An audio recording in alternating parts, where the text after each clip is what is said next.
প্রচুর ছেলেমেয়ে আইটি প্রফেশনেও রয়েছে বা ডেস্ক জবে রয়েছে, তাদের ওই সারাদিন বসে থাকতে হয়। দুটো সমস্যা হচ্ছে, এক হচ্ছে ওয়েট গেইন হচ্ছে, আর দুই হচ্ছে ব্যাক পেন একটা খুব কমন ডিজিজে পরিণত হয়েছে।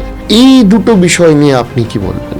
তো সিম্পল সলিউশন একটা আছে, যেটা হলো 90-90-90 রুল। আপনার থাই এবং নি এর মধ্যে একটা 90 ডিগ্রি তৈরি করতে হবে। তার মানে আপনার ফুটটা যেন গ্রাউন্ডে টাচ হয়ে থাকে। মানে আপনি একটা ডেস্ক জব করছেন, আপনার ডেস্কে যখন আপনি বসে কাজ করছেন সেই সময় আপনার পা যেন গ্রাউন্ডে প্রপারলি রেস্টেড থাকে এবং হাঁটুটা অ্যারাউন্ড 90 ডিগ্রির কাছাকাছি ভাঁজ থাকবে।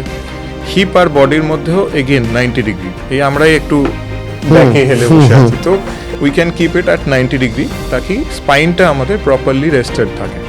এবার তাছাড়া এলবো আর হাতের মধ্যে একটা 90 ডিগ্রি, মানে যেখানে আপনি ডেস্কে কাজ করছেন হাতটা যেন প্রপারলি রেস্টেড থাকে।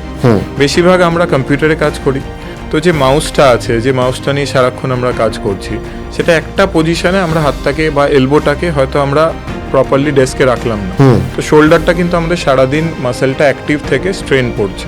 ঘাটটা হয়তো একটু আগের দিকে ঝুঁকিয়ে আমরা সারাদিন কাজ করছি, মাসেলগুলো স্প্যাজম হয়ে যাচ্ছে, কাঁধে ব্যথা শুরু হয়ে গেল আমার। তো এই টাইপের প্রবলেম জেনারেলি আমরা বলি ডেইলি লাইফ লিভিং যেগুলো প্রবলেম হয়, এগুলো কাটানোর খুব ইজি উপায় যদি নিজেদের আর্গোনমিক্স মানে বসার পশ্চার বা এগুলো আমরা ঠিকঠাক রাখি।